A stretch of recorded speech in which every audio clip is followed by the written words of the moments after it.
만삭 임신을 한 북한 여군이 탈북을 해서 DMZ를 건너게 되고 그곳에서 만난 대한민국 최전방 부대의 대대장 중령이 북한 여군을 구출해주면서 펼쳐지는 충격적인 이야기입니다. 구독과 좋아요를 해주시면 더 좋은 사연으로 보답하겠습니다. 새벽의 임진강은 살아있는 경계였다. 흐르는 것이 강물인지 아니면 수십 년간 쌓여온 남과 북의 서늘한 긴장감인지 분간하기 어려웠다. 강 건너 북녘의 땅은 짙은 안개에 잠겨 신기루처럼 아득했고 강 이편 남쪽의 철책은 동이 트기 전에 푸른 어둠 속에서 날카로운 이빨처럼 번뜩였다. 이곳 경기도 파주시. 대한민국 육군 제1보병사단 전진부대의 최전선은 숨소리 하나도 함부로 낼 수 없는 땅이었다. 육군 최정예 사자대대의 대대장 독고 혁 중령은 매캐한 새벽 공기를 깊이 들이마셨다. 그의 이름 앞에는 늘 독사라는 별명이 그림자처럼 따라붙었다. 훈련 시에는 부하들을 극한까지 몰아붙이는 지독함 때문에 그리고 한번 정한 목표는 반드시 물고 늘어지는 집요함 때문에 붙은 별명이었다. 하지만 그의 서슬 퍼런 눈빛 깊은 곳에는 누구도 쉽게 알아채지 못하는 깊은 상처와 온기가 자리 잡고 있었다. 몇 해 전 불의의 사고로 만삭의 아내와 뱃속의 아이를 동시에 잃은 후 그의 시간은 그날에 멈춰버렸다. 군복은 그의 유일한 갑옷이었고 전선은 세상의 슬픔으로부터 자신을 격리하는 유일한 방패였다. 그날도 독고 혁은 어김없이 직접 수색대를 이끌고 임진강변의 수풀을 헤치며 나아가고 있었다. 최근 강을 통해 심상치 않은 물건들이 떠내려온다는 보고가 있었고 그의 예민한 감각은 보이지 않는 위협의 징후를 느끼고 있었다. 젖은 흙냄새와 물비린내가 뒤섞인 공기 속에서 수색대원들의 발소리가 조심스럽게 새벽의 정적을 갈랐다. 그때였다. 선두에 섰던 수색팀장이 다급한 수신호를 보내왔다. 전방 강기슭 갈대밭에 무언가 쓰러져 있다는 신호였다. 대원들의 얼굴에 순간 긴장감이 흘렀다. 북에서 떠내려온 시신인가 혹은 적의 기만책인가. 독고 혁은 망원경을 들었다. 렌즈 속으로 들어온 것은 짐승도 부유물도 아니었다. 사람이었다. 흑투성이의 낡은 옷을 입은 채 미동도 없이 쓰러져 있는 여인. 전원 경계 태세 유지. 나와 수색팀장만 접근한다. 독고 혁의 낮은 목소리가 안개를 갈랐다. 그는 권총을 뽑아든 채 한 걸음 한 걸음 신중하게 다가갔다. 가까워질수록 여인의 모습이 선명해졌다. 끔찍한 몰골이었다. 오랜 굶주림으로 뼈만 앙상하게 남은 몸, 찢어진 옷 사이로 보이는 시퍼런 멍 자국들. 그런데 그 모든 비참함을 압도하는 것이 있었다. 앙상한 몸과는 어울리지 않게 기이할 정도로 불룩 솟아오른 배. 만삭의 임산부였다. 심장이 철렁 내려앉았다.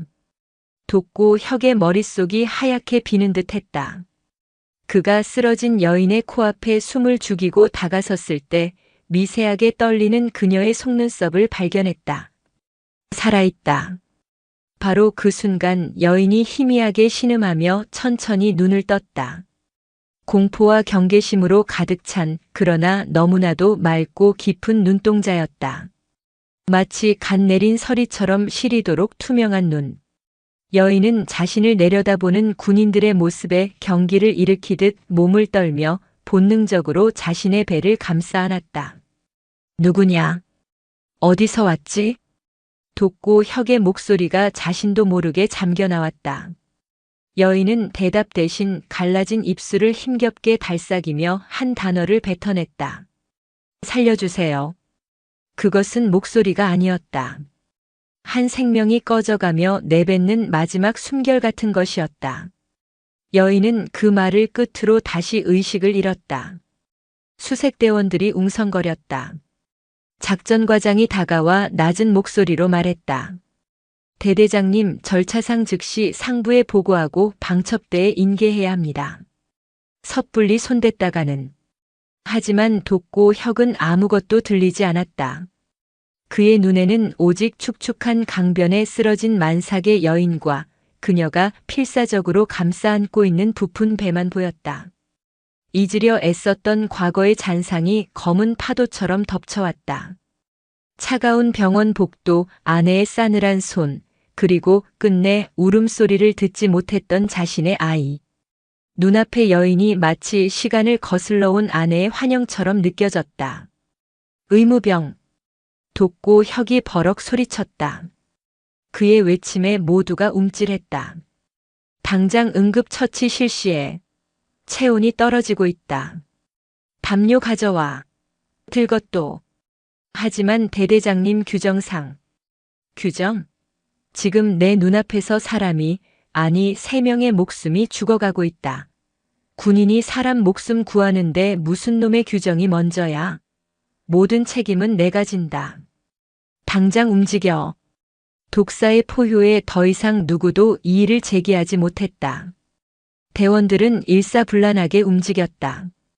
의무병이 달려와 여인의 상태를 살폈고 병사들은 자신의 군용 담요를 벗어 그녀의 몸을 감쌌다. 돋고 혁은 가만히 무릎을 꿇고 흙먼지로 뒤덮인 그녀의 얼굴을 수통에 물을 적신 손수건으로 조심스럽게 닦아주었다. 창백한 얼굴 위로 드러나는 앳되고 아름다운 윤곽. 20 남짓이나 되었을까. 이 어린 나이에 대체 무슨 일을 겪었기에 저 죽음의 강을 건너왔단 말인가. 그녀의 이름은 윤설이었다. 물론 그 사실은 한참 뒤에야 알게 된 것이었다. 그 순간 돋고 혁에게 그녀는 이름 없는 탈북자, 그저 지켜야 할 가여운 생명일 뿐이었다. 그는 서늘하게 식어가던 그녀의 손을 잡았다. 그 가냘픈 손목에서 느껴지는 미약한 맥박. 그것은 꺼져가는 생명의 신호이자 돋고 혁에 멈춰버렸던 심장을 다시 뛰게 하는 고동소리이기도 했다. 임진강의 차가운 새벽 안개 속에서 두 사람의 운명은 그렇게 예고 없이 시작되고 있었다. 사자대대 지휘통제실은 벌집을 쑤신 듯 소란스러워졌다. 만삭의 임산부 탈북자. 그것도 민간인. 전례 없는 상황 보고는 1사단 사령부를 거쳐 빛의 속도로 국방부와 국군방첩사령부까지 퍼져나갔다. 돋고 혁의 결단으로 윤설이는 대대 의무실에 긴급 후송되어 최소한의 응급처치를 받고 있었지만 그녀의 존재는 대대 전체를 거대한 폭풍의 눈으로 몰아넣고 있었다. 채 1시간도 지나지 않아 낯선 번호판을 단 검은색 세단 한 대가 굉음을 내며 대대 막사 앞에 멈춰 섰다. 차문이 열리고 칼날처럼 날카로운 인상을 한 사내가 내렸다. 계급장 없는 검은색 점퍼 차림이었지만 그의 몸에서는 군인과는 다른 종류의 서늘하고 음습한 권위가 흘러나왔다. 국군방첩사령부 소속 황보태 수사관이었다. 황보태는 자신을 마중 나온 돋고 혁을 위아래로 훑어볼 뿐 흔한 인사나 악수조차 건네지 않았다.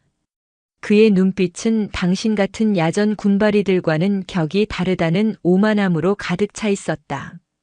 돋고 혁 중령. 상황 판단이 아주 빠르시더군. 덕분에 우리가 할 일이 아주 많아졌습니다. 비아냥거림이 노골적으로 묻어나는 말투였다. 돋고 혁은 그의 무례함에 응대하지 않고 굳은 얼굴로 의무실을 가리켰다. 환자는 안정이 필요한 상태요. 지금은 만날 수 없소. 환자? 하. 황보태가 코웃음을 쳤다. 중령님 눈에는 저 여자가 그저 가여운 환자로만 보입니까? 제 눈에는 아주 잘 훈련된 공작원이거나 아군을 교란시키기 위해 던져진 미끼로만 보입니다만. 만삭의 몸으로 단독으로 임진강을 도하했다? 소가 웃을 일입니다.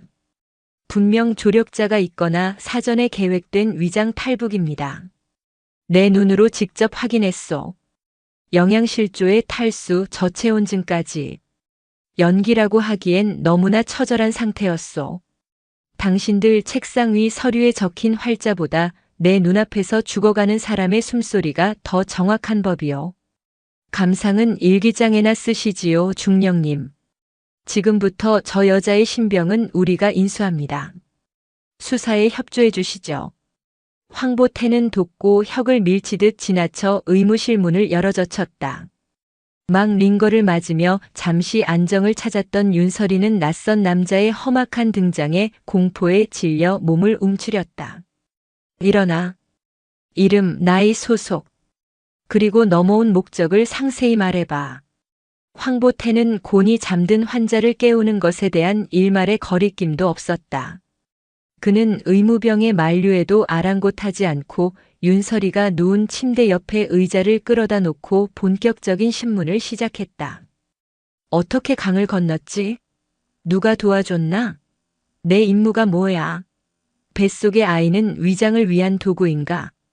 차가운 질문들이 폭포수처럼 쏟아졌다. 윤설이는 몸을 사시나무처럼 떨며 아무 대답도 하지 못했다. 그녀의 눈에 맺힌 것은 공포와 함께 여기도 지옥이구나 하는 깊은 절망감이었다. 지옥을 피해 도망쳐 온 곳이 또 다른 형태의 신문실일 줄은 꿈에도 몰랐던 것이다. 보다 못한 돕고 혁이 의무실로 들어서며 소리쳤다. 당장 그만두시오. 환자가 정신을 차리면 그때 해도 늦지 않소. 방해하지 마십시오, 중령님. 초기 제압이 가장 중요합니다. 지금 저 동정심 가득한 눈빛에 속아 넘어가면 모든 걸 놓치게 됩니다. 황보태는 오히려 신문 강도를 높였다. 그는 윤설이의 멍든 팔목을 거칠게 붙잡으며 소리쳤다. 말 못해? 이 멍 자국은 뭔데? 남쪽 군인들의 동정심이라도 유발하기 위한 자해극인가? 바로 그 순간이었다. 윤설이의 입에서 컥하는 비명과 함께 그녀의 몸이 활처럼 굳어졌다. 극심한 스트레스와 공포가 조기 진통을 유발한 것이다. 그녀는 배를 움켜쥔 채 침대 위를 뒹굴었고 링거 바늘이 빠진 팔에서는 피가 흘러내렸다. 아베가. 이런 젠장. 의무관이 다급하게 달려와 그녀의 상태를 살폈다. 그의 얼굴이 하얗게 질렸다. 위험합니다. 자궁 수축이 비정상적으로 빠릅니다. 이대로 두면 산모와 태아 모두 위험합니다. 당장 상급병원으로 후송해야 합니다. 의무실은 순식간에 아수라장이 되었다. 황보태조차 당황한 기색이 역력했다. 만약 자신의 강압적인 신문 때문에 탈북자가 사망하는 초유의 사태라도 벌어진다면 모든 책임을 자신이 뒤집어 써야 했다. 돕고 혁은 한치의 망설임도 없이 지시했다. 당장 구급차 불러 가장 가까운 군 병원으로 후송한다. 작전과장 사단에 즉시 상황 보고하고 후송 경로 확보해. 그는 황보태를 맹수 같은 눈으로 쏘아보았다.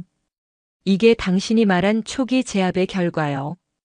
당신의 그 잘난 의심 때문에 3명의 목숨이 경각에 달리게 됐단 말이요.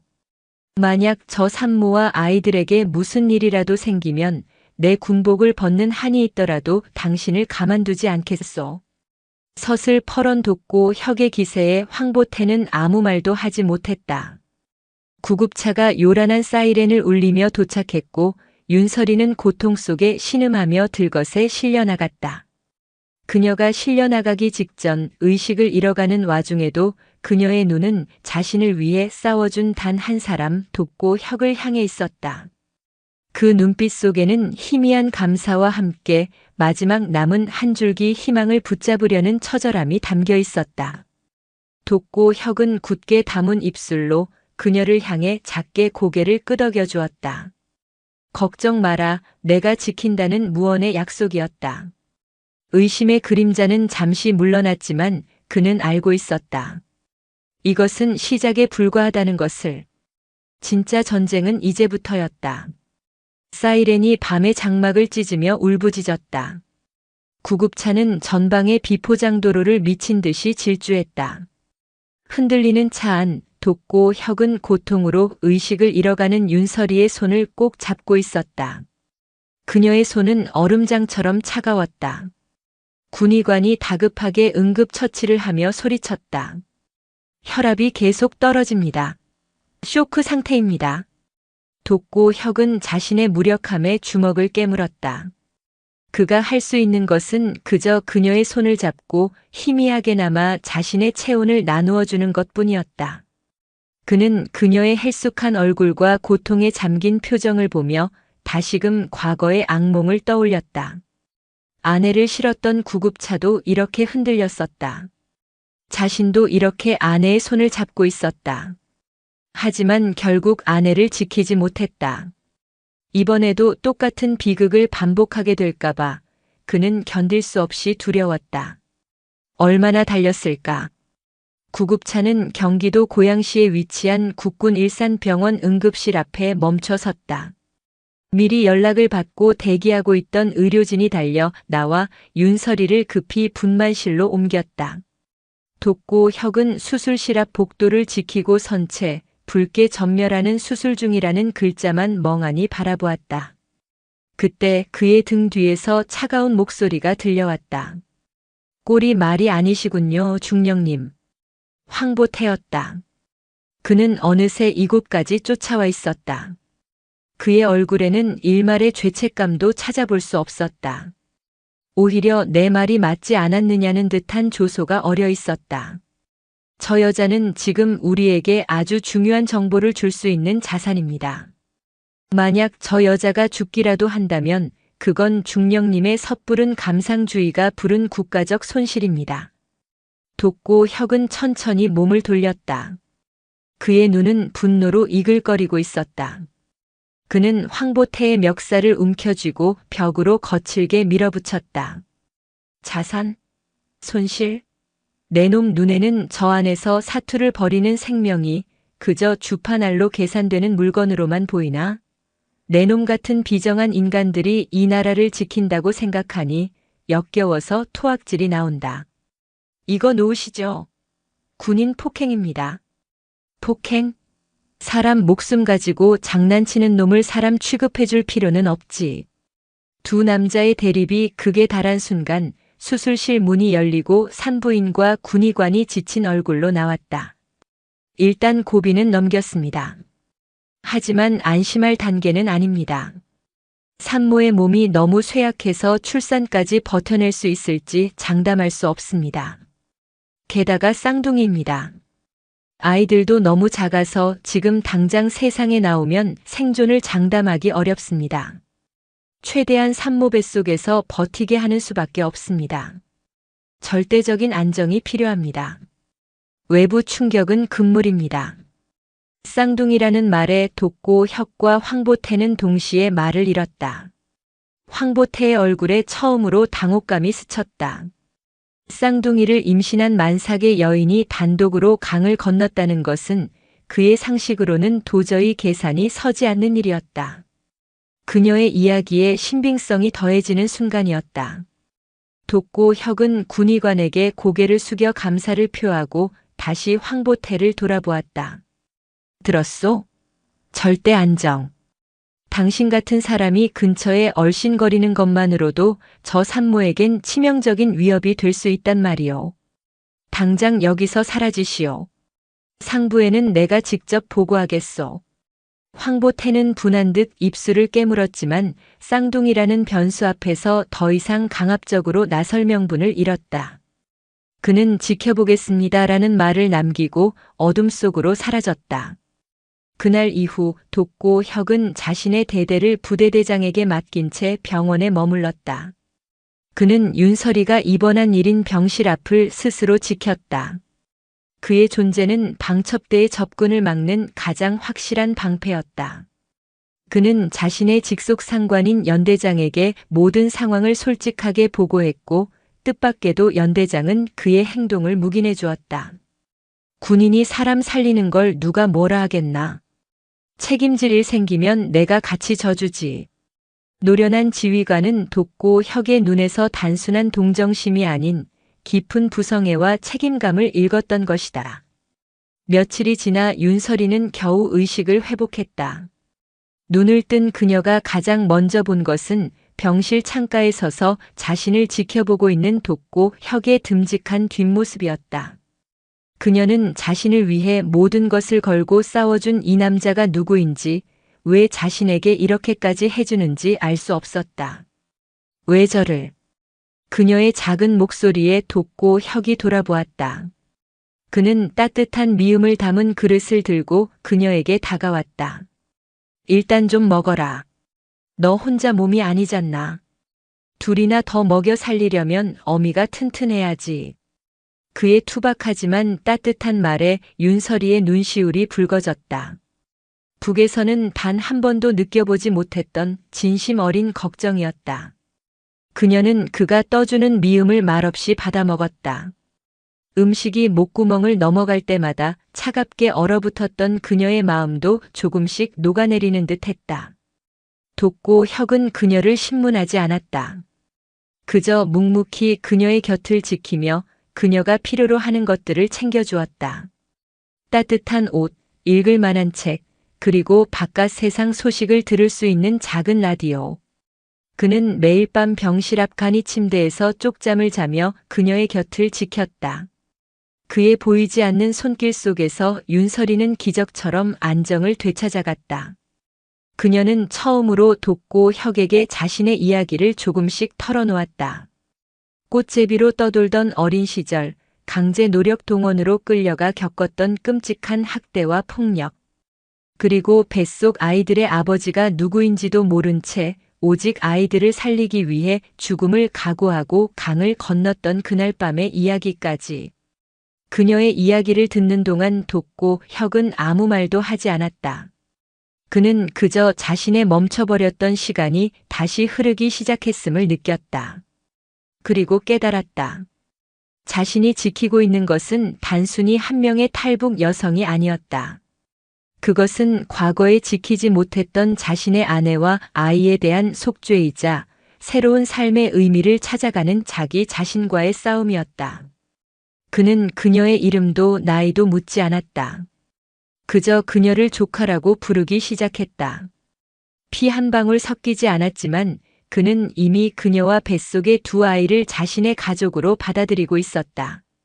국군 일산병원 그 중에서도 외부인의 출입이 철저히 통제되는 보안병동의 1인실은 세상의 모든 소음으로부터 분리된 작은 섬이었다. 윤설이는 그 섬 안에서 기적처럼 하루하루 생명을 이어가고 있었다. 그녀의 깡마른 몸은 의료진의 집중적인 영양 공급으로 조금씩 회복의 기미를 보였고 무엇보다 그녀의 마음을 짓누르던 극심한 공포와 불안은 돋고 혁이라는 예상치 못한 방파제 덕분에 점차 옅어지고 있었다. 돋고 혁은 약속이라도 한 듯 매일 같은 시간에 병실을 찾았다. 그는 말이 많은 남자가 아니었다. 그저 묵묵히 창가에 서서 바깥 풍경을 보거나 군사 전문 서적을 읽는 것이 전부였다. 하지만 그의 존재감만으로도 병실의 공기는 안정되었다. 그는 때때로 밖에서 사온 따뜻한 찐빵이나 과일을 툭 던져주듯 건네며 먹어라. 둘이나 먹이려면 보통 힘든 게 아냐 하고 무심하게 말하곤 했다. 그 투박한 배려 속에서 윤설이는 난생 처음으로 보호받고 있다는 기묘한 감각을 느꼈다. 그녀는 돋고 혁이 읽어보라며 가져다준 낡은 시집을 소리내어 읽기 시작했다. 처음에는 글자를 읽는 것 자체가 어색했지만 시어의 아름다움에 점차 빠져들었다. 그녀의 맑고 청아한 목소리가 조용한 병실에 울려 퍼질 때면 책을 읽던 돋고 혁은 자신도 모르게 고개를 들어 가만히 그녀를 바라보곤 했다. 굶주림과 폭력에 시달리던 북녘의 소녀가 아니었다. 그곳에는 잃어버렸던 자신의 시간을, 자신의 목소리를 되찾아가는 한 명의 여인이 있었다. 그 평화는 그러나 살얼음판 위의 평화였다. 고요를 깨트린 것은 역시나 황보태 수사관이었다. 그는 이전처럼 무례하게 쳐들어오는 대신 정식으로 면회를 요청하고 돋고 혁이 입회한 자리에서 윤설이와 마주 앉았다. 그의 손에는 서류철 하나가 들려 있었다. 윤설이 씨 맞습니까? 그가 처음으로 그녀의 이름을 불렀다. 윤설이는 자신도 잊고 살았던 이름에 움찔하며 고개를 끄덕였다. 몸은 좀 괜찮아졌으니 다행이군요. 황보태는 의례적인 인사를 건넨 후 곧바로 본론으로 들어갔다. 그의 눈빛은 여전히 뱀처럼 차가웠다. 당신에 대해 좀 알아봤습니다. 그런데 이상하더군요. 당신의 신상 기록은 북한 내에서 존재하지 않는 것처럼 깨끗하게 지워져 있었습니다. 고아의 꽃제비 출신이라기엔 너무나 철저하게 말이죠. 마치 누군가 의도적으로 당신의 존재를 숨기려 한 것처럼. 그는 서류철에서 낡은 흑백 사진 한 장을 꺼내 테이블 위에 올려놓았다. 사진 속에는 군복을 입은 채 굳은 표정으로 서 있는 한 중년 남자가 있었다. 날카로운 눈매와 굳게 담은 입술이 어딘지 모르게 윤설이와 닮아 있었다. 이 남자 누군지 알겠습니까? 사진을 보는 순간 윤설이의 얼굴이 하얗게 굳었다. 호흡이 가빠지고 손이 가늘게 떨려왔다. 그녀는 필사적으로 감정을 억누르려 했지만 몸의 반응까지 속일 수는 없었다. 모르는 사람입니다. 모른다. 황보태는 만족스러운 미소를 지었다. 그는 사진을 뒤집어 뒷면에 적힌 이름을 보여주었다. 리선우. 그리고 그 아래에는 인민무력부 직속 작전조 북극성 총책, 숙청이라는 붉은색 도장이 찍혀 있었다. 리선우. 몇 해 전 김정은의 비자금을 관리하다 거액의 자금과 함께 증발해버린 인물입니다. 북한 전체가 발칵 뒤집혀 그를 찾았지만 결국 찾지 못했죠. 공식적으로는 반역죄로 숙청되었다고 발표되었지만 시신은 발견되지 않았습니다. 그리고 그의 유일한 약점은 세상의 존재가 알려지지 않은 어린 딸 하나였다고 하더군요. 황보태의 시선이 비수처럼 윤설이에게 박혔다. 당신이 바로 그 딸 리설이가 아닙니까? 아버지가 빼돌린 천문학적인 비자금의 행방을 알고 있거나 혹은 그 자체가 움직이는 열쇠인 거요. 그래서 북한 보위부가 당신의 흔적을 모두 지우고 감시해왔던 것이고. 아닙니다. 아니에요. 윤설이가 비명처럼 외쳤다. 그 순간 가만히 듣고만 있던 돋고 혁이 자리에서 일어나 사진을 가로채 황보태의 얼굴 앞에 내던졌다. 거기까지 하시지. 돋고 혁의 목소리는 활화산이 폭발하기 직전처럼 낮고 위험하게 끓어오르고 있었다. 당신의 임무가 정보를 캐내는 것인지는 모르겠지만 내 임무는 내 부하와 내가 보호하기로 한 사람을 지키는 거요. 지금 당신은 벼랑 끝에 서 있는 사람을 발로 차서 떨어뜨리려는 것과 같은 짓을 하고 있어. 저 여자가 누구의 딸이든 과거에 어떤 사연이 있든 지금은 내 눈앞에서 곧 두 아이를 낳을 보호가 필요한 산모일 뿐이다.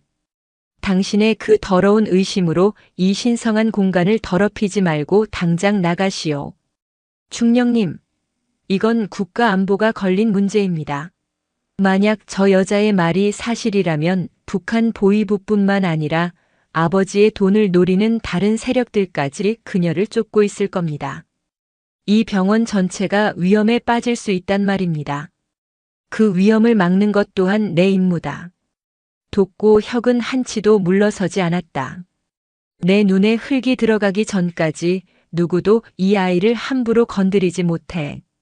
두 사람의 팽팽한 대치. 결국 황보태는 반드시 후회하게 될 겁니다라는 말을 남기고 병실을 나갔다. 그가 사라지자 병실에는 무거운 침묵만이 남았다. 윤설이는 침대에 엎드려 소리 죽여 울고 있었다. 돋고 혁은 차마 그녀에게 다가가지도 어떤 말을 건네지도 못했다. 황보태의 말이 전부 사실이 아닐지라도 그의 경고는 현실적인 위협이었다. 윤설이의 존재가 세상에 알려지는 순간 그녀는 거대한 폭풍의 눈이 될 터였다.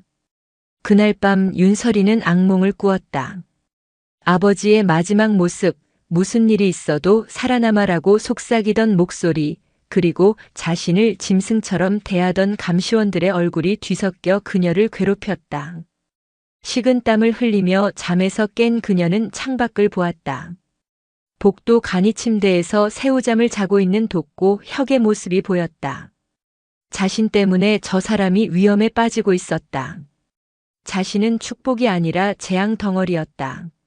사라져야 해, 나만 없으면 돼. 충동적인 생각이 그녀의 머리를 지배했다. 그녀는 조심스럽게 링거 바늘을 뽑고 침대에서 내려왔다. 한 걸음 한 걸음 현기증으로 비틀거리면서도 그녀는 병실 문을 향해 나아갔다.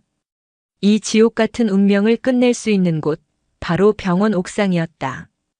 그녀가 소리 없이 문고리를 잡고 돌리는 순간 등 뒤에서 나직한 목소리가 들려왔다. 어디 가나 조카. 돋고 혁이었다. 그는 자는 것이 아니었다. 그녀가 깨어난 순간부터 모든 것을 지켜보고 있었다. 윤설이는 얼어붙은 채 돌아보지 못했다. 죽으러 가는 길인가? 그의 목소리는 차분했지만 그 안에는 깊은 슬픔이 담겨 있었다. 그래, 죽는 건 쉽지. 눈 한 번 딱 감으면 끝나니까. 하지만 남겨진 사람들은 평생을 지옥 속에서 살아야 해. 내가 잘 알지. 그는 천천히 그녀에게 다가와 그녀의 깡마른 어깨를 부드럽게 감싸 안았다. 살아라. 무슨 일이 있어도 살아내야 한다. 너 혼자가 아니잖나. 뱃속의 아이들을 위해서, 그리고 어쩌면 나를 위해서라도. 나한테도 살아갈 이유 하나쯤은 만들어줘야 하지 않겠나. 그의 품에서, 그의 떨리는 목소리에서 윤설이는 자신과 같은 깊은 상처와 고독을 느꼈다. 그녀는 더 이상 버티지 못하고 그의 품에 안겨 어린아이처럼 서럽게 울음을 터뜨렸다. 고요했던 병실은 두 개의 외로운 영혼이 서로의 상처를 보듬는 울음소리로 가득 찼다. 그리고 그 순간 마치 그들의 슬픔에 응답이라도 하듯 윤설이의 배에서 격렬한 진통이 시작되었다. 폭풍이 마침내 그 모습을 드러낸 것이다. 의사, 의사 불러. 당장. 돋고 혁의 절규에 가까운 외침이 한밤중 병원 복도를 갈랐다. 그의 품에 안겨 쓰러진 윤설이의 얼굴은 고통으로 하얗게 질려 있었고 그녀의 병실복 자락은 이미 양수가 터져 축축하게 젖어 있었다. 방금 전까지 두 개의 외로운 영혼이 서로를 위로하던 공간은 순식간에 생과 사가 교차하는 전쟁터로 변했다. 비상벨이 요란하게 울리고 잠들어 있던 병동 전체가 깨어났다. 당직 군의관과 간호사들이 달려와 윤설이를 급히 이동식 침대로 옮겼다. 산모 출혈이 너무 심합니다. 혈압 급강하. 쇼크 직전입니다. 제왕절개 수술 준비해. 지금 당장. 의료진의 다급한 외침 속에서 윤설이는 분만실로 사라졌다. 수술 중이라는 붉은 등이 켜지는 순간 육중한 강철문은 돋고 혁의 세상과 그녀의 세상을 갈라놓았다. 그는 차가운 복도에 홀로 남아 아무것도 할 수 없다는 무력감에 주먹으로 벽을 내리쳤다. 피가 배어나왔지만 통증조차 느껴지지 않았다. 그의 뇌리에는 오직 몇 해 전 아내를 떠나보냈던 그날의 끔찍한 기억만이 대자비처럼 반복되고 있었다. 제발 제발 이번만은. 그의 기도는 절규에 가까웠다. 바로 그 시각 병원 외곽의 어둠 속에서는 또 다른 종류의 전쟁이 소리 없이 시작되고 있었다. 병원 담벼락을 그림자처럼 넘어온 두 명의 괴한. 그들은 병원 내부 구조를 훤히 꿰고 있는 듯 감시 카메라의 사각지대만을 골라 신속하게 이동했다. 그들의 목표는 단 하나, 보안병동에 있는 리설이와 그녀의 뱃속에 있을지도 모르는 아버지의 유산을 동시에 제거하는 것이었다. 그들은 황보태가 우려했던 북한 보위부 소속의 최정예 암살조였다. 그들의 움직임은 완벽에 가까웠다. 하지만 그들은 돋고 혁이라는 독사의 치밀함을 간과하고 있었다. 돋고 혁은 황보태의 경고 이후 만약의 사태에 대비해 자신이 가장 신이 많은 부하들로 구성된 비공식 경호팀을 병원 내외부에 잠복시켜 두었던 것이다. 암살조가 중앙배전실에 침투해 병동의 전원을 차단하려는 순간 어둠 속에서 강철 와이어가 날아와 한 명의 목을 감았다. 컥. 소리 없는 비명과 함께 암살자가 쓰러졌다. 남은 한 명은 경악하며 돌아서는 순간 칠흑 같은 어둠 속에서 나타난 거구의 사내와 마주쳤다. 돋고 혁의 오른팔이자 사자대대에 미친 호랑이로 불리는 고진수 원사였다. 손님 대접이 소홀할 뻔했군. 여기가 어디라고 함부로 기어들어와. 고 원사의 나직한 목소리와 함께 병원 지하실에서는 두 짐승의 싸움이 벌어졌다. 총을 쓸 수 없는 상황.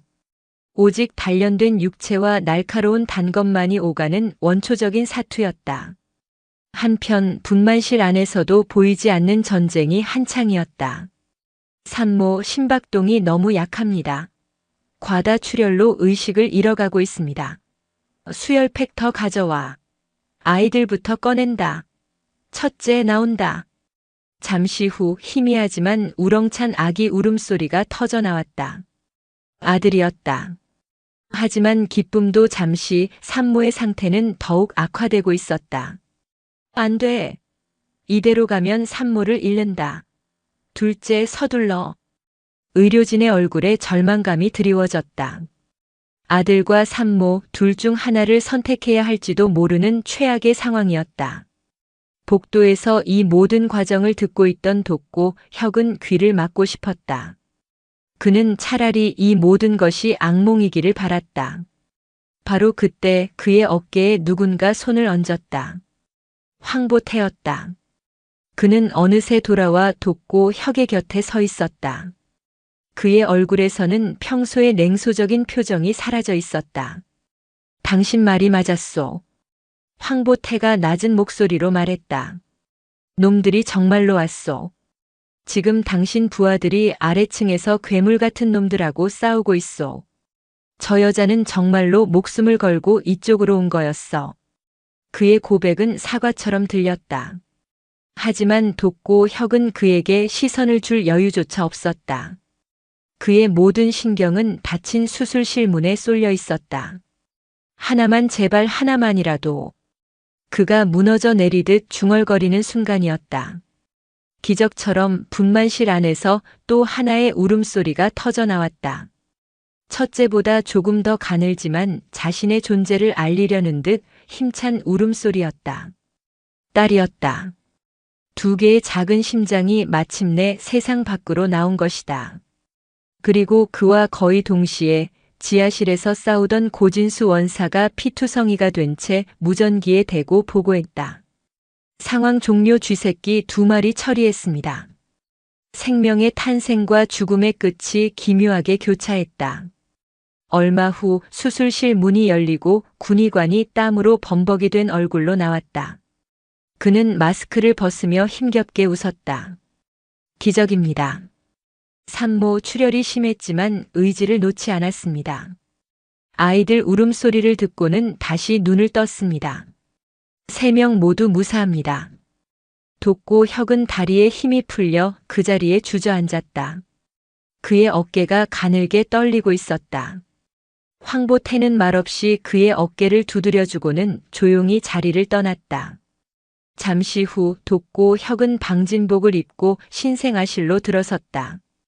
작은 인큐베이터 2개 안에 세상의 모든 시름과 상관없다는 듯 두 아이가 나란히 누워 곤히 잠들어 있었다. 너무나 작고 연약해서 만지면 부서질 것만 같은 두 생명. 그는 인큐베이터에 가만히 손을 얹었다. 유리를 통해 전해지는 미약한 온기. 그 순간 그의 가슴 속에 단단하게 얼어붙어 있던 슬픔의 빙하가 쨍 하는 소리를 내며 갈라지기 시작했다. 그리고 그 틈으로 뜨거운 눈물 한 줄기가 흘러내렸다.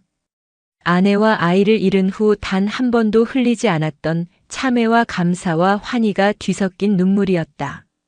그는 자신이 지켜낸 것이 단순히 두 아이의 생명이 아님을 깨달았다. 그는 바로 자기 자신을 살아갈 이유를 구원해낸 것이었다. 국군 일산병원에서의 암살 시도 사건은 정신 이상자의 난동으로 조용히 머펄드되었다. 하지만 사건의 내막을 아는 이들에게 그날 밤의 총성 없는 전쟁은 모든 것의 시작을 알리는 신호탄과도 같았다. 북한이 최정예 암살조까지 투입했다는 것은 윤설이가 가진 비밀의 무게가 상상을 초월한다는 것을 의미했고 병원은 더 이상 그녀와 두 아이를 지켜줄 수 있는 안전한 요새가 아니었다. 사건 다음 날 병원장실에는 이례적인 조합의 세 남자가 마주 앉아 있었다. 독고 혁 중령 황보태 수사관 그리고 독고 혁의 직속상관이자 일사단 부사단장인 천무진 준장이었다. 천 준장은 전군에서도 호랑이로 소문난 맹장이었지만 독고 혁이 겪은 아픔을 누구보다 잘 알기에 그를 친동생처럼 아끼는 인물이었다. 보고는 받았다. 천무진 준장이 무겁게 입을 열었다. 독고 중령, 자네의 행동은 명백한 군율 위반이자 월권이야. 하지만 결과적으로 3명의 생명을 구했고 적의 위협을 사전에 분쇄했지. 공과 과가 명확하군. 그는 황보태를 돌아보았다. 황보 수사관, 당신 내 방첩사에서는 이 상황을 어떻게 보고 있소? 황보태는 이전의 오만함 대신 한층 신중해진 태도로 답했다. 저 여성 윤설이는 이제 단순한 정보 자산이 아닙니다. 북한 정권의 가장 치명적인 비밀을 쥐고 있는 살아있는 핵폭탄일 가능성이 높습니다. 동시에 놈들이 무슨 수를 써서라도 제거하려는 표적이기도 하고요. 그녀와 아이들을 안전하게 보호하는 것이 곧 국가 안보와 직결되는 최우선 과제가 되었습니다. 그의 말에 독고 혁은 동의했지만 방식에 대해서는 생각이 달랐다. 방첩사의 안가로 옮기는 것은 반대합니다. 그녀에게 그곳은 또 다른 감옥일 뿐이요. 그녀와 아이들에게 필요한 것은 감시가 아니라 평범한 삶을 누릴 수 있는 안전한 집입니다. 중령님, 현실을 직시하십시오. 지금 대한민국 땅에서 그들에게 완벽하게 안전한 집이 어디 있습니까? 황보태가 반박했다. 그때 침묵을 지키던 천무진 준장이 결단을 내렸다. 있다. 내가 마련해주지. 그의 제안은 파격적이었다. 경기도 연천 민간인 통제선과 아주 가까운 곳에 위치한 폐쇄된 군 관사촌. 수십 년 전 고위 장성들을 위해 지어졌지만 지금은 아무도 살지 않아 유령 마을처럼 버려진 곳이었다. 그곳은 외부인의 접근이 원천적으로 차단되어 있고 주변 전체가 일사단의 작전 구역이라 사실상 거대한 군사 요새 안에 위치한 것과 마찬가지였다. 그곳을 완전히 새롭게 고치고 최첨단 보안 시스템을 설치하겠다. 경호는 독고 중령, 자네의 대대원들 중 가장 믿을 만한 인원들로 직접 편성해. 황보 수사관, 당신은 외부 정보 통제와 위협 분석을 맡아주시오. 이것은 군과 방첩사의 비공식 합동 작전이다. 작전명은 독고의 울타리로 하지. 일은 일사천리로 진행되었다. 한 달 후 윤설이는 2 아이와 함께 새로운 보금자리로 옮겨졌다. 낡은 관사는 아이들이 마음껏 뛰어놀 수 있는 작은 정원과 따뜻한 햇살이 드는 아늑한 집으로 완벽하게 탈바꿈해 있었다. 집 주변으로는 고진수 원사를 비롯한 독고, 혁에 충직한 부하들이 24시간 철통 경계를 섰다. 그들은 감시자가 아닌 새로운 가족을 지키는 든든한 삼촌들이 되어주었다. 독고 혁은 대대장 임무를 수행하는 시간 외에는 거의 모든 시간을 그 집에서 보냈다. 그는 서툰 솜씨로 분유를 타고 기저귀를 갈며 2 아이의 아버지가 되어갔다.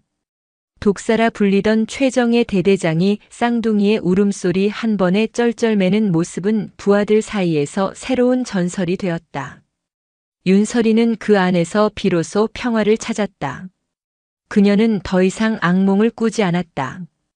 그녀의 세상은 온통 2 아이 그리고 그들을 묵묵히 지켜주는 한 남자로 가득 찼다. 아이들은 무럭무럭 자라났다. 오빠는 아버지를 닮았는지 벌써부터 눈빛이 예사롭지 않았고 동생은 엄마를 닮아 웃음이 많고 애교가 넘쳤다. 어느 날 저녁 윤설이는 아이들의 이름을 아직 지어주지 못했다며 독고 혁에게 부탁했다. 아저씨께서 아이들의 아버지가 되어주셨으니 이름을 지어주세요. 독고 혁은 잠든 아이들의 얼굴을 한참 동안 들여다보다가 나직이 입을 열었다. 아들은 강이라고 하자. 독고강. 어떤 시련에도 꺾이지 않는 굳센 강물처럼 살라고. 딸은 별이라고 하자. 독고별. 어두운 밤하늘을 밝히는 별처럼 세상에 따뜻한 빛이 되어주라고. 자신의 성을 붙여 아이들의 이름을 지어주는 순간 그는 공식적으로 두 아이의 아버지가 되기를 자처한 것이었다. 윤설이의 눈에서 뜨거운 눈물이 흘러내렸다. 그녀는 더 이상 기구한 운명의 탈북 여성이 아니었다. 독고 강과 독고 별의 어머니, 그리고 독고 혁이라는 남자가 목숨을 걸고 지키는 가족의 일원이었다. 그들의 울타리 안은 완벽한 평화가 깃든 것처럼 보였다. 하지만 울타리 밖의 세상은 여전히 그들을 향해 이빨을 드러내고 있었다. 황보태로부터 주기적으로 전달되는 첩보 보고서는 북한의 암살조가 와해된 것이 아니라 더욱 교활하고 집요한 새로운 팀으로 재편성되어 호시탐탐 기회를 노리고 있다는 사실을 알려주고 있었다. 그들이 가진 평화는 언제 깨질지 모르는 위태롭고 소중한 유리그릇과도 같았다. 독고 혁은 잠든 두 아이의 머리를 쓰다듬으며 조용히 맹세했다. 이 울타리를 부수려는 자가 있다면 내 모든 것을 걸고 기꺼이 지옥의 악귀가 되리라고. 그의 전쟁은 아직 끝나지 않았다. 시간은 연천의 고요한 관사에서 느리게 그리고 평화롭게 흘러갔다. 강희와 별이가 처음으로 뒤집기를 하고 배밀이를 하고 마침내 아장아장 걸음마를 떼는 모든 순간이 독고 혁과 윤설이의 세상에는 경이로운 축복처럼 쌓여갔다. 아이들의 웃음소리는 집을 가득 채웠고 그 소리는 세상의 모든 위협을 막아주는 투명한 결계처럼 느껴졌다. 독고 혁은 독사의 허물을 벗고 다정한 아버지가 되었고 윤설이는 과거의 상처를 잊은 듯 아이들의 재롱에 웃음 짓는 평범한 어머니가 되어갔다. 그들의 울타리는 완벽해 보였다. 하지만 완벽한 울타리란 세상에 존재하지 않는 법. 가장 견고한 성벽은 언제나 가장 사소한 균열로부터 무너져 내린다. 그 균열은 밖이 아닌 안에서부터 시작되고 있었다. 균열의 시작은 황보태가 가져온 하나의 소식이었다. 그는 평소처럼 비공식적인 경로로 울타리를 방문했다. 아이들에게 줄 작은 로봇 장난감과 인형을 들고 온 그의 모습은 더 이상 냉혈한 수사관이 아니었다. 그는 아이들의 귀여운 모습에 옅은 미소를 짓기도 하고 독고 혁과는 말없이 술잔을 기울이는 사이가 되어 있었다. 이상한 소문이 돌고 있습니다. 달빛이 고요히 내려앉은 정원, 황보태는 낮은 목소리로 입을 열었다. 그의 얼굴에서 웃음기가 사라져 있었다. 국정원 내부에 새로운 팀이 꾸려졌다고 합니다. 해외의 불법 자금 추적을 전담하는 팀이라는데 공교롭게도 그들의 첫 번째 목표가 리선우의 비자금이라고 합니다. 독고 혁의 눈빛이 날카로워졌다. 당신 내 방첩사 소관이 아닌가? 그게 이상한 점입니다. 이건 명백한 영역 침범입니다. 마치 누군가 우리를 견제하고 이 일에서 손을 떼게 만들려는 것처럼 움직이고 있습니다. 그리고 그 팀을 이끄는 자가 마테오라는 자입니다. 마테오. 그 이름을 듣는 순간 독고 혁의 등줄기에 서늘한 기운이 흘렀다. 마테오 본명 마강준. 국정원 내에서도 가장 잔인하고 비정한 인물로 알려진 자였다. 그는 목표를 위해서라면 민간인 희생도 아군의 희생도 눈 하나 깜짝하지 않고 감수하는 인물이었다. 독사인 독고 혁조차 혀를 내두를 정도의 진짜 뱀이었다. 그놈이 왜 이 일에? 소문으로는 리선우의 비자금 규모가 상상을 초월하며 그 돈만 확보하면 향후 수십 년간 국정원의 비밀 공작 자금을 해결할 수 있을 정도라고 합니다. 그리고 그 돈의 열쇠를 독고 혁 중령님께서 독점하고 있다는 소문도 함께 돌고 있습니다. 뱀의 속삭임은 이미 시작되어 있었다. 누군가가 의도적으로 정보를 흘리고 여론을 조작하고 있었다. 독고 혁을 나라의 안보를 위해 헌신하는 군인이 아니라 엄청난 보물을 손에 쥐고 개인적인 용도로 사용하려는 위험인물로 둔갑시키고 있었다. 그 후 며칠 보이지 않는 압박이 시작되었다. 독고 혁의 대대로 예정되었던 보급 물자가 이유 없이 삭감되고 그의 부하들에 대한 사소한 감찰이 빈번해졌다. 심지어 천무진 준장마저 상부로부터 돕고 혁 중령과의 사적인 관계에 주의하라는 경고를 받았다는 소식이 들려왔다. 울타리를 지탱해주던 가장 굵은 기둥들이 하나씩 흔들리기 시작한 것이다.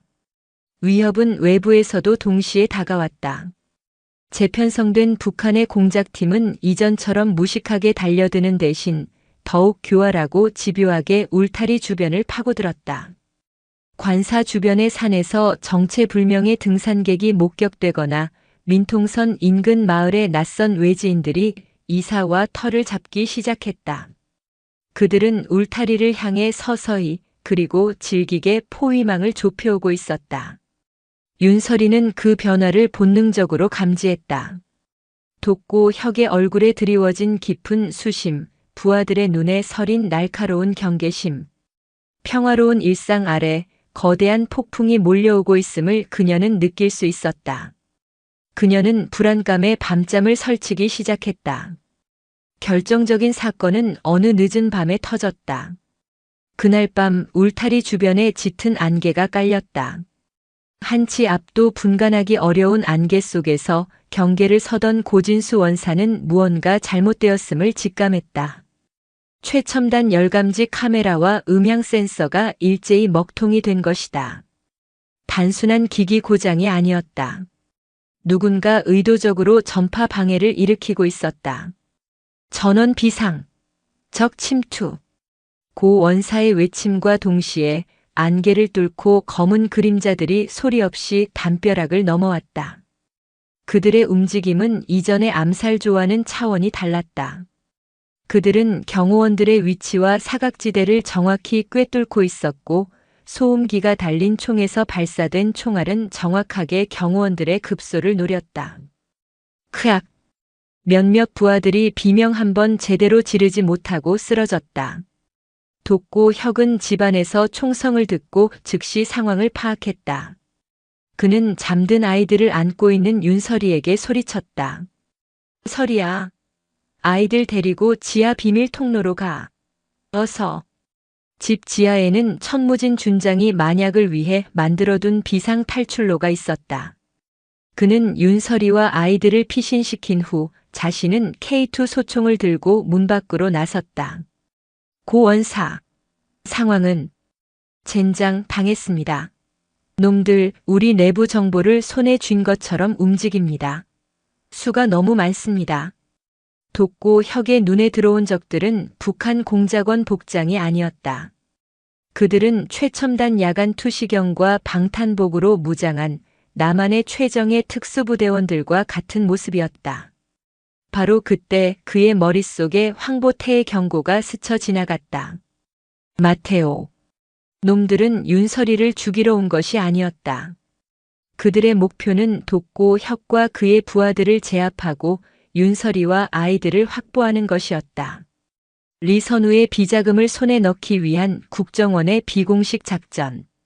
뱀이 마침내 이빨을 드러낸 순간이었다. 돋고 혁은 분노로 이가 갈렸다.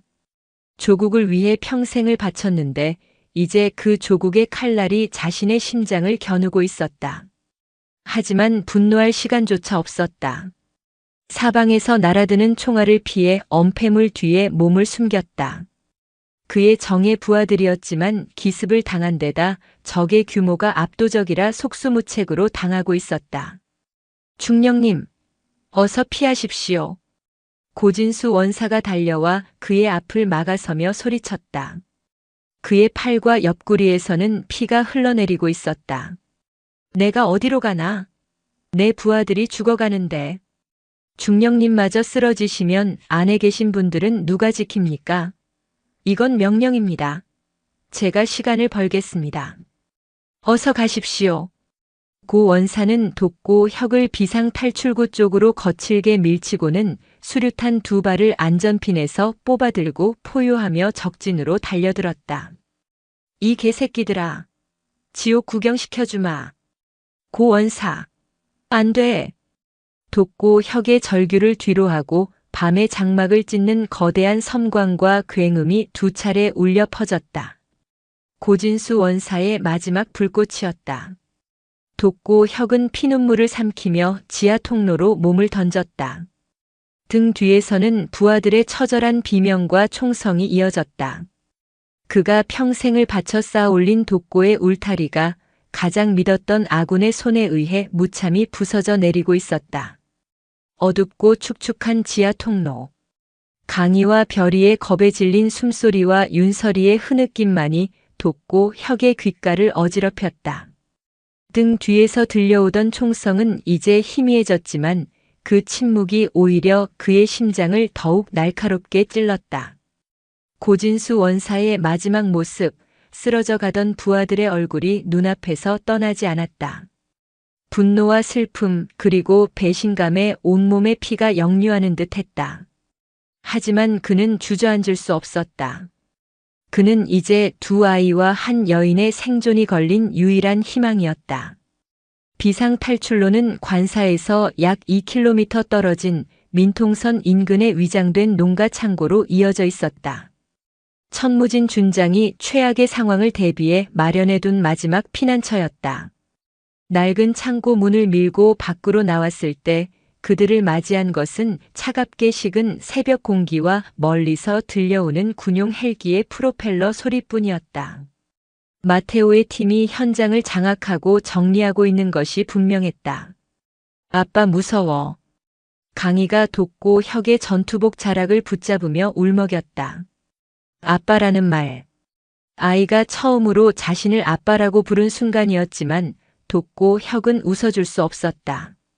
그는 아이의 눈을 가려주며 아내를 잃었던 그날 이후 처음으로 신에게 저주를 퍼부었다. 창고 안에는 천무진 준장이 미리 준비해둔 최소한의 생존 물품이 있었다. 낡은 트럭 한 대, 약간의 식량과 물 그리고 신분을 위장할 수 있는 가짜 신분증과 옷가지들. 그리고 봉투 하나가 놓여 있었다. 봉투 안에는 현금 다발과 함께 짧은 메모가 들어 있었다. 살아남아라, 동생. 때가 되면 내가 찾아가지. 누구도 믿지 마라. 특히 나조차도. 돋고 혁은 메모를 말없이 구겨 주머니에 넣었다. 이제 그는 대한민국 육군 중령 돋고 혁이 아니었다. 국가에 쫓기는 도망자, 이름 없는 존재가 되어야 했다. 그는 윤설이와 아이들의 옷을 평범한 민간인 복장으로 갈아입혔다. 그리고 자신도 피 묻은 전투복을 벗어 던지고 낡은 작업복으로 갈아입었다. 거울에 비친 자신의 모습은 낯설었다. 군인으로서의 자부심과 명예를 모두 빼앗기고 오직 생존 본능만 남은 한 마리 굶주린 늑대. 그는 거울 속 자신을 보며 굳게 맹세했다. 빼앗긴 모든 것을 되찾고 내 부하들의 복수를 하기 전까지 결코 죽지 않겠다고. 낡은 트럭은 새벽의 어둠을 뚫고 남쪽으로 향했다. 어디로 가야 할지, 무엇을 해야 할지 막막했다. 세상 전체가 적으로 변해버린 지금 그들이 기댈 곳은 아무 데도 없었다. 도로는 이미 마테오의 손길이 뻗쳐 있을 터였다. 주요 검문소는 물론 기차역과 버스터미널에는 그들의 인상착의가 중요 참고인으로 배포되었을 것이다. 돋고 혁은 국도를 버리고 지도에도 나오지 않는 좁은 시골길과 산길을 택했다. 수십 년간 전방에서 지형숙지 훈련을 했던 경험이 유일한 나침반이 되어주었다. 트럭이 덜컹거릴 때마다 아이들은 놀라 울음을 터뜨렸고 윤설이는 아이들을 달래며 창밖의 어둠을 불안한 눈으로 바라보았다. 우리 어디로 가는 거예요? 나도 모른다. 돋고 혁이 잠긴 목소리로 답했다. 하지만 한 가지는 확실해. 놈들이 가장 예상하지 못할 곳으로 가야 한다. 그가 생각한 곳은 도시가 아니었다. 완벽하게 세상과 단절된 곳, 하지만 살아남을 수 있는 곳. 그의 뇌리를 스치는 장소가 있었다. 군 생활 초임 장교 시절 혹한기 훈련을 하다 조난당했던 강원도 인제의 깊은 산골. 그때 우연히 발견했던 지금은 사라진 화전민 마을의 폐가. 그곳이라면 놈들의 추적을 잠시나마 피할 수 있을 터였다. 꼬박 이틀을 쉬지 않고 달렸다. 주유소나 상점에는 들를 수 없어. 밤이 되면 인적이 드문 농가에서 기름과 식량을 몰래 훔쳐야 했다. 군인으로서 평생을 지켜온 긍지와 원칙이 무너져 내리는 순간이었지만 그는 아이들의 굶주린 얼굴을 외면할 수 없었다. 그는 도둑이 되었고 무법자가 되었다. 마침내 트럭은 더 이상 나아갈 수 없는 산길 앞에서 멈춰 섰다. 여기서부터는 걸어가야 했다. 돕고 혁은 강이를 목에 태우고 윤설이는 별이를 업었다. 험준한 산길을 오르는 것은 고행 그 자체였다. 아이들은 지쳐 칭얼거렸고 윤설이는 몇 번이나 쓰러질 뻔했다. 그때마다 돕고 혁은 짐승 같은 힘으로 그녀를 일으켜 세우고 묵묵히 앞장서서 길을 열었다. 얼마나 걸었을까? 마침내 그들의 눈앞에 잡초만 무성한 채 버려진 작은 분지가 나타났다. 그리고 그곳에 금방이라도 쓰러질 듯한 낡은 흙집 몇 채가 자리하고 있었다. 그들이 찾아 헤매던 버려진 화전민 마을이었다. 그들은 가장 상태가 좋은 흙집에 자리를 잡았다. 먼지를 털어내고 뚫린 창문을 판자로 막았다. 돕고 혁은 주변 숲에서 덫을 놓아 작은 산짐승을 잡고 윤설이는 산나무를 캐서 끼니를 해결했다. 문명과 완전히 단절된 원시적인 살. 하지만 아이러니하게도 그곳에서 그들은 울타리 안에 있을 때보다 더 깊은 유대감을 느꼈다. 밤이 되면 그들은 작은 모닥불 앞에 둘러앉았다. 돕고 혁은 아이들에게 밤하늘의 별자리를 가르쳐 주었고 윤설이는 북에서 어머니에게 배웠던 오래된 자장가를 나직이 불러주었다. 그 순간만큼은 그들은 쫓기는 도망자가 아닌 평범하고 행복한 가족이었다. 윤설이는 이전보다 훨씬 강인해져 있었다. 그녀는 더 이상 보호만 받는 연약한 존재가 아니었다. 그녀는 돕고 혁이 사냥을 나간 사이 혼자서 아이들을 돌보고 땔감을 구했으며 밤이 되면 장작을 도끼로 패는 법까지 익혔다. 그녀의 눈빛에서는 더 이상 두려움을 찾아볼 수 없었다. 어떻게든 살아남아 아이들을 지켜내겠다는 어미의 강인한 의지만이 빛나고 있었다. 하지만 그들의 평화는 길지 않았다. 어느 날 돕고 혁이 덫을 확인하러 나갔다가 산 아래를 내려다보는 순간 그의 심장이 얼어붙었다. 마을로 들어오는 유일한 입구 쪽에 검은색 차량 몇 대가 먼지를 일으키며 다가오고 있었다. 그들의 은신처가 발각된 것이다. 마테오의 뱀 같은 추격이 마침내 이곳까지 닿은 것이었다. 설이야. 놈들이다. 어서 짐 챙겨. 그가 다급하게 오두막으로 달려왔지만 이미 늦어 있었다. 사방의 숲속에서 검은 복장의 특수요원들이 포위망을 좁혀오고 있었다. 빠져나갈 길은 없었다. 돕고 혁은 마지막 남은 소총을 들고 아이들과 윤설이의 앞을 막아섰다. 윤설이 역시 조금도 물러서지 않고 품에서 작은 사냥용 단검을 꺼내 들었다. 그녀의 눈은 겁에 질려 있었지만 새끼를 지키려는 어미 호랑이처럼 매서웠다.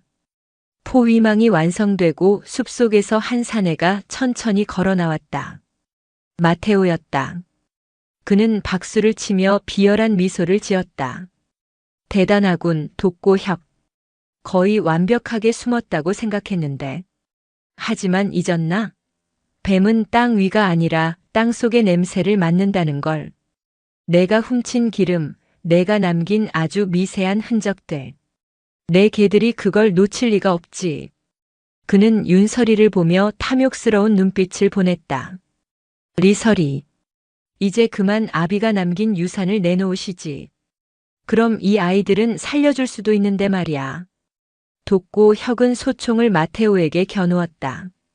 내 가족에게 손끝 하나라도 대면 내 놈의 심장을 뜯어버릴 거다. 가족이라 감동적이군. 하지만 어쩌나. 내가 쏜 총알보다 내 부하들의 총알이 10배는 더 빠를 텐데. 마테오가 손을 드는 순간 수십 개의 총구에서 붉은 레이저 포인터가 일제히 돕고 혁과 윤설이 그리고 아이들의 몸을 향했다. 완벽한 절망. 부서진 울타리 너머 그들이 마주한 것은 피할 수 없는 죽음의 그림자였다. 수십 개의 붉은 점이 어린 강희와 별이의 몸 위를 벌레처럼 기어다녔다.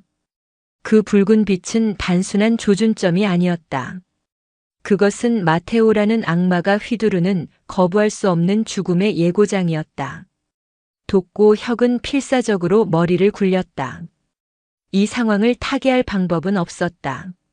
저항하는 순간 자신과 윤설이는 물론 아이들마저 벌집이 될 터였다. 좋다. 돋고 혁은 마침내 총을 내려놓았다. 항복이 아니었다. 그는 시간을 벌어야 했다. 내가 원하는 게 뭔가. 마테오는 만족스러운 미소를 지었다. 현명한 선택이야. 내가 원하는 건 간단해.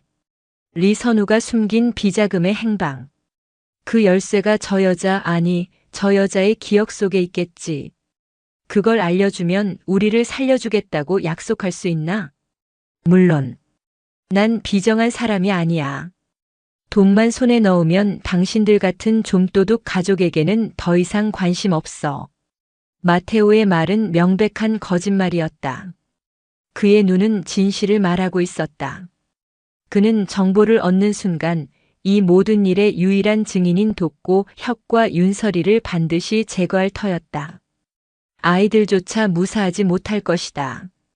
돋고 혁은 마지막 카드를 꺼내 들기로 결심했다. 그것은 지옥으로 뛰어드는 것과 같은 위험천만한 도박이었다. 좋다. 하지만 조건이 있다. 돋고 혁은 마테오를 똑바로 쳐다보며 말했다. 열쇠는 나만 알고 있다. 저 여자는 아무것도 몰라. 내가 그녀에게서 모든 정보를 넘겨받았으니까. 그리고 그 열쇠는 지금 여기에 없어. 안전한 곳에 숨겨두었다. 윤설이의 눈이 놀라움으로 커졌지만 그녀는 돋고 혁의 의도를 눈치채고 아무 말도 하지 않았다. 마테오의 눈썹이 꿈틀거렸다.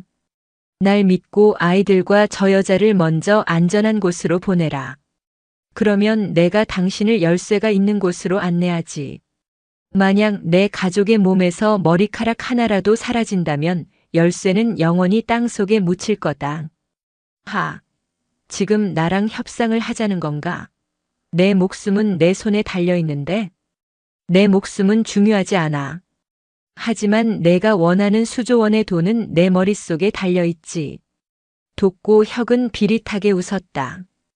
독사의 본성이 깨어나는 순간이었다. 선택해라, 마테오. 닭을 잡을 것인가 아니면 황금알을 품을 것인가. 마테오는 잠시 고민에 빠졌다. 돋고 혁의 말은 설득력이 있었다. 그는 잠시 부하들에게 눈짓을 하더니 결국 고개를 끄덕였다. 좋다. 내 제안을 받아들이지. 하지만 명심해라. 내 인내심은 그리 길지 않으니. 잠시 후 윤설이와 아이들은 헬기에 태워져 어디론가 이송되었다. 돋고 혁은 떠나기 직전 윤설이의 귓가에 아무도 모르게 속삭였다. 울타리 안에 뻐꾸기 시계 자정. 그것은 그들만이 아는 암호였다. 위급 상황 시 천무진 준장에게 연락할 수 있는 비상통신 장치가 숨겨진 위치. 윤설이가 떠난 후 돋고 혁은 손이 묶인 채 마테오의 차량에 태워졌다.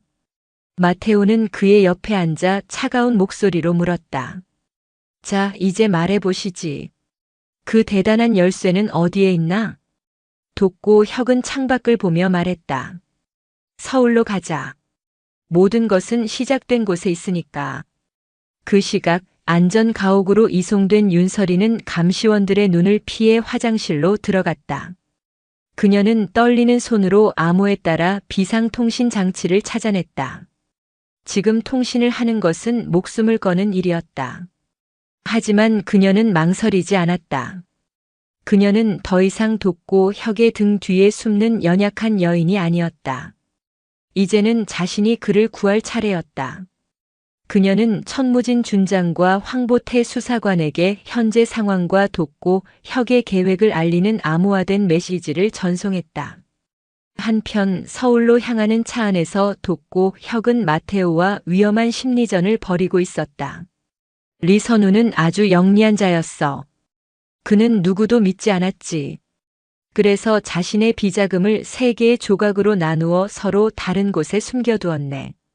그리고 그 조각들을 열 수 있는 암호는 오직 자신의 혈육, 즉 딸의 유전 정보에만 반응하도록 만들었지.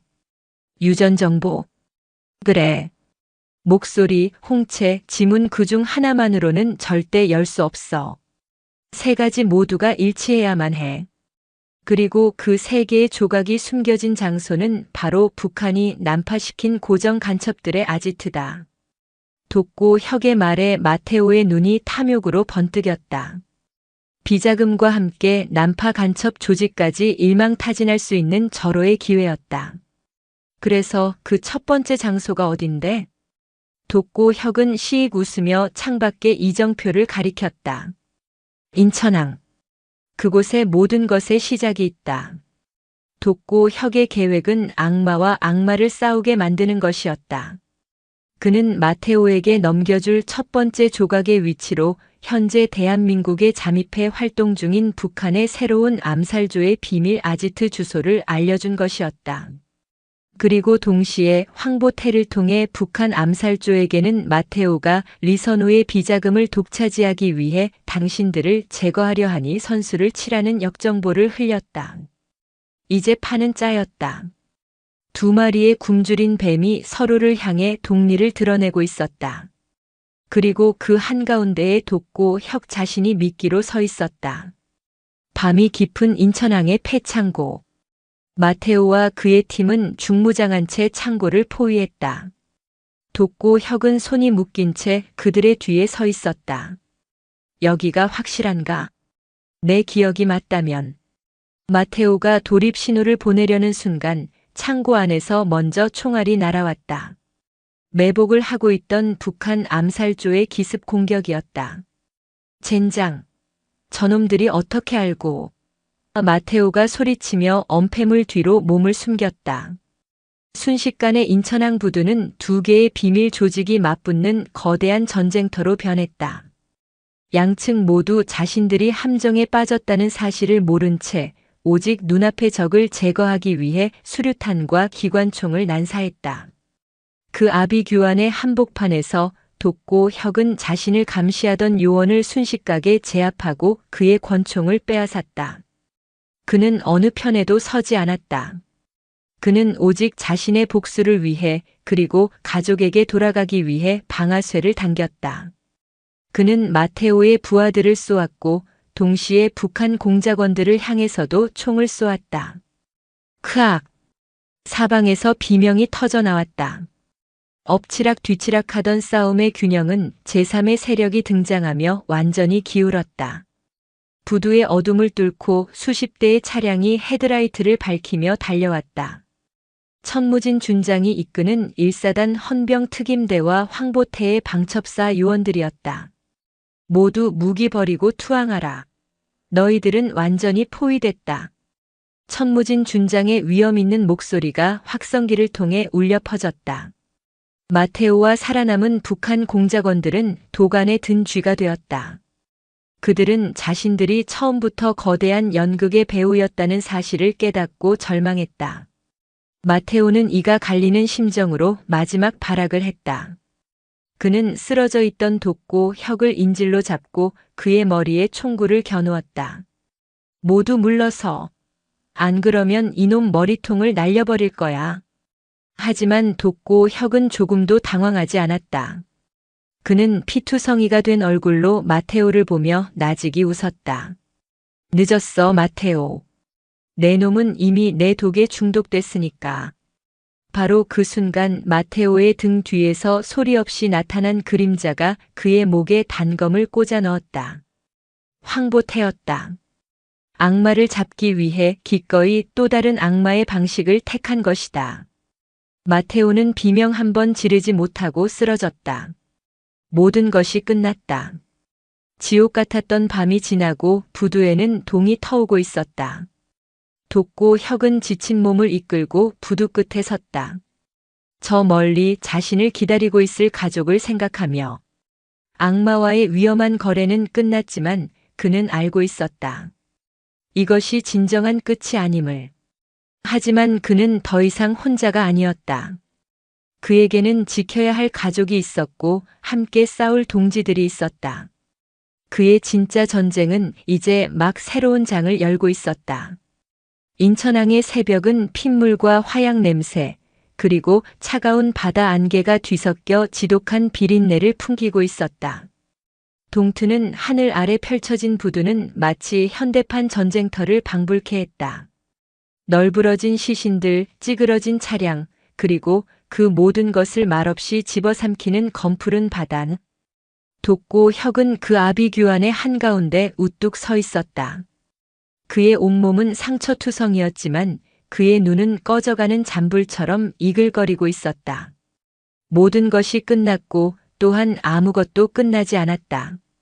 천무진 준장과 황보태 수사관이 다가왔다. 그들의 얼굴에는 안도감과 함께 이 끔찍한 사태를 수습해야 하는 무거운 책임감이 어려 있었다. 이겼군, 동생. 천무진 준장이 돋고 혁의 어깨를 두드리며 낮게 말했다. 그의 손길에는 따뜻한 위로와 함께 미안함이 묻어 있었다. 국가가 지켜주지 못한 군인, 조국에게 버림받고 스스로 살아남아야 했던 동생에 대한 부채감이었다. 황보태는 말없이 담배를 꺼내 불을 붙였다. 마테오의 시신은 확보했습니다. 그의 비공식 팀도 대부분 소탕됐고 살아남은 놈들은 우리 쪽에서 신병을 확보했습니다. 이제 국정원 놈들 뒤집어질 일만 남았군요. 그의 목소리에는 악당을 처단한 자의 후련함과 국가정보기관 내부의 썩은 뿌리를 확인한 씁쓸함이 교차했다. 돋고 혁은 아무 대답도 하지 않았다. 그의 시선은 바다 저편 아직 어둠이 채 가시지 않은 수평선을 향해 있었다. 그의 머릿속에는 오직 윤설이와 두 아이의 얼굴만이 떠올랐다. 이 피비린내 나는 승리의 끝에 그들이 기다리고 있을까? 가자. 천무진 준장이 그의 어깨를 이끌었다. 이제 집으로 가야지. 그들이 향한 곳은 병원이나 군부대가 아니었다. 서울 근교 외부에는 평범한 수목원으로 위장된 안가. 그곳은 천무진과 같은 극소수의 인물만이 아는 국가의 그림자 속에서 존재하는 최후의 보금자리였다. 안가에 도착했을 때 문 앞에서 초조하게 서성이고 있던 윤설이가 달려왔다.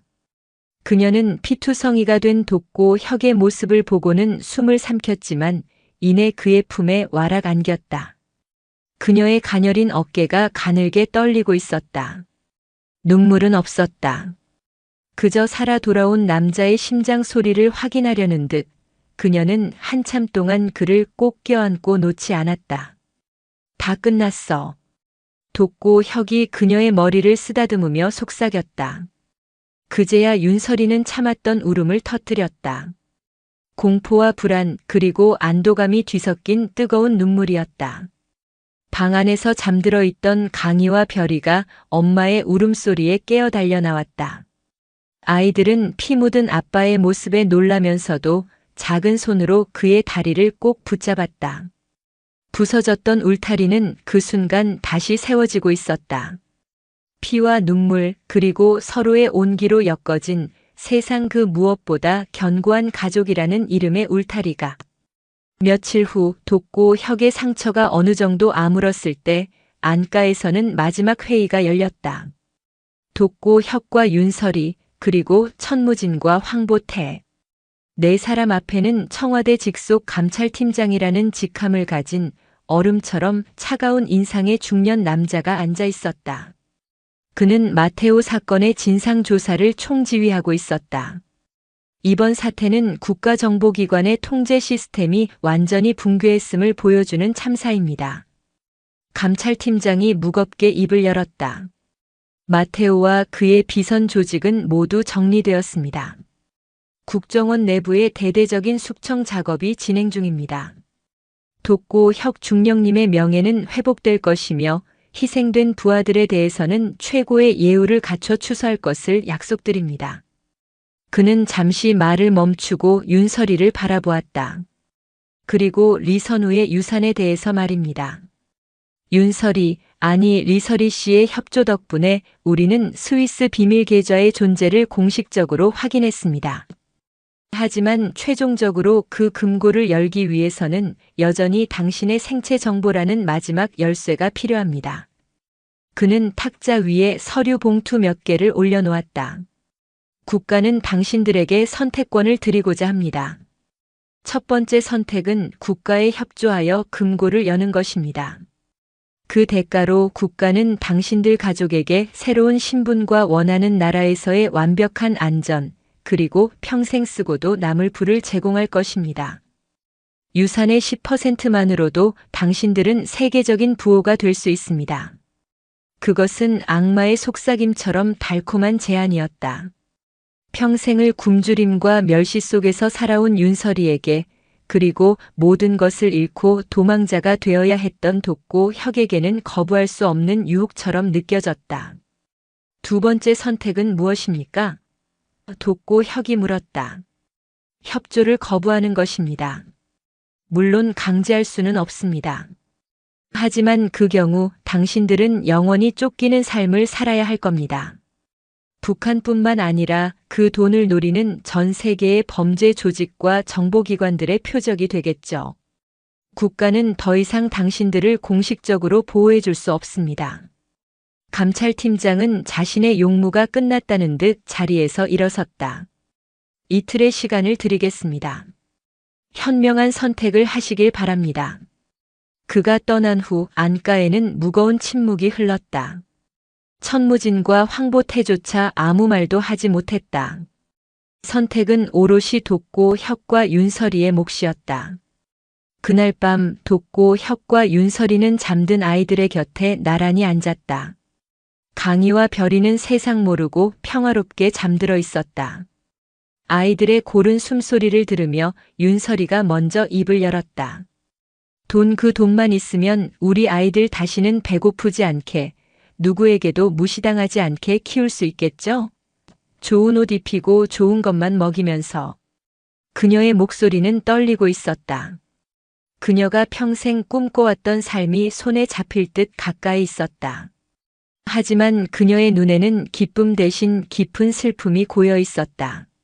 하지만 그 돈에는 너무 많은 피가 묻어 있어요. 아버지의 피, 아저씨, 부하들의 피, 그리고 우리가 흘린 피눈물까지 그 돈으로 아이들에게 장난감을 사준들 아이들이 과연 행복할까요? 밤마다 악몽을 꾸지 않고 잠들 수 있을까요? 돋고 혁은 말없이 그녀의 손을 잡았다. 그녀는 이미 답을 알고 있었다. 그 역시 마찬가지였다. 그는 고진수 원사의 마지막 모습을 떠올렸다. 자신을 위해 기꺼이 목숨을 던졌던 충직한 부하. 그가 지키려 했던 것은 돈이 아니었다. 명예와 의리 그리고 사람이 사람답게 살 수 있는 세상이라는 믿음이었다. 그 믿음을 돈과 바꿀 수는 없었다. 우리가 원했던 건 억만장자의 삶이 아니었잖아. 돋고 혁이 나직이 말했다. 그저 아이들이 맘껏 웃고 뛰어놀 수 있는 평범한 집. 저녁이 되면 다 같이 둘러앉아 된장찌개를 끓여 먹는 일상. 그거면 충분하지 않나. 윤설이는 고개를 끄덕이며 그의 어깨에 기댔다. 두 사람은 더 이상 아무 말도 하지 않았다. 하지만 그들의 마음은 완벽하게 하나가 되어 있었다. 이틀 후 그들은 감찰팀장에게 자신들의 결정을 전했다. 국가에 협조하겠습니다. 아버지의 유산을 모두 국가에 넘기겠습니다. 윤설이가 단호하게 말했다. 단 조건이 있습니다. 모두의 시선이 그녀에게 쏠렸다. 그녀는 더 이상 과거의 겁에 질린 소녀가 아니었다. 그녀는 자신의 운명을 스스로 개척해 나가는 강인한 여인이자 어머니였다. 그 유산으로 재단을 만들어 주십시오. 그 재단의 이름은 동백꽃 재단으로 해주세요. 추운 겨울을 이겨내고 가장 먼저 봄을 알리는 꽃처럼 저희 아버지와 같은 북녘의 동포들이 이 땅에서 새로운 희망을 찾을 수 있도록 돕는 일에 써주십시오. 특히 저처럼 기댈 곳 없는 여성들과 아이들을 위해 사용해 주세요. 그리고 이번 일로 희생된 돋고 혁 아저씨의 부하들과 그 가족들을 위해 국가가 아닌 저희가 평생 책임질 수 있도록 해주십시오. 그것이 저희가 바라는 전부입니다. 저희에게는 단 한 푼도 필요 없습니다. 그녀의 말에 감찰팀장을 비롯한 모두가 말을 잃었다. 수조 원의 재산을 눈앞에 두고 그것을 모두 다른 사람들을 위해 내놓겠다는 결심. 그것은 평범한 인간의 상식을 뛰어넘는 위대한 선택이었다. 돕고 혁은 그런 그녀의 옆에서 든든한 버팀목이 되어주었다. 그는 조용히 덧붙였다. 그리고 한 가지 더. 저와 제 가족은 조용히 살고 싶습니다. 군인 돕고 혁도 리선우의 딸 리설이도 아닌 그냥 평범한 대한민국 국민으로 아빠와 엄마로 살게 해주십시오. 몇 해의 봄이 흐른 후 제주도의 한적한 해변 마을. 에메랄드빛 바다가 눈부시게 펼쳐진 작은 집 마당에서 5살배기 강희와 별이가 웃으며 뛰어놀고 있었다. 돕고 혁, 이제는 김민준이라는 평범한 이름을 가진 그는 낡은 어선을 손질하며 아이들을 흐뭇하게 바라보고 있었다. 군복의 각 잡힌 모습 대신 햇볕에 그을린 건강한 어부의 모습이었다. 여보, 밥 먹어요. 집안에서 윤설이, 이제는 박은수라는 이름을 가진 그녀가 환하게 웃으며 그를 불렀다. 그녀는 지역 탈북민 지원센터의 상담사로 일하며 자신과 같은 아픔을 가진 사람들의 상처를 보듬어주는 삶을 살고 있었다. 그들은 약속대로 모든 것을 내려놓았다. 동백꽃 재단은 대한민국에서 가장 투명하고 신뢰받는 공익재단이 되어 수많은 사람들에게 희망을 주었고 그들은 세상의 기억 속에서 조용히 사라졌다. 저녁 식탁에 마주 앉은 네 가족. 특별할 것 없는 평범한 저녁 식사였지만 그들에게는 세상 그 무엇과도 바꿀 수 없는 기적과도 같은 시간이었다. 식사를 마친 그들은 함께 해변을 걸었다. 붉은 저녁 노을이 하늘과 바다를 물들이고 있었다. 아빠, 저기 봐. 돌고래야. 별이가 손가락으로 가리키는 곳에서 돌고래 가족이 힘차게 물 위로 솟아올랐다. 그 모습을 보며 네 사람의 얼굴에 행복한 미소가 번졌다. 임진강의 차가운 서리 속에서 눈물로 시작되었던 이야기는 수많은 죽음의 고비를 넘어 마침내 제주의 따뜻한 봄바다에 이르러 가장 평범하고 위대한 기적으로 완성되고 있었다. 그들은 더 이상 과거에 얽매이지 않았다. 서로의 상처를 보듬고 서로의 울타리가 되어주며 오늘을 살아갈 뿐이었다. 그들 앞에 펼쳐진 잔잔한 바다처럼 그들의 내일은 평화롭고 고요할 터였다. 그것이야말로 그들이 목숨을 걸고 싸워 얻어낸 가장 위대한 승리였다. 오늘도 요지경 사연을 잘 들어주셔서 감사합니다.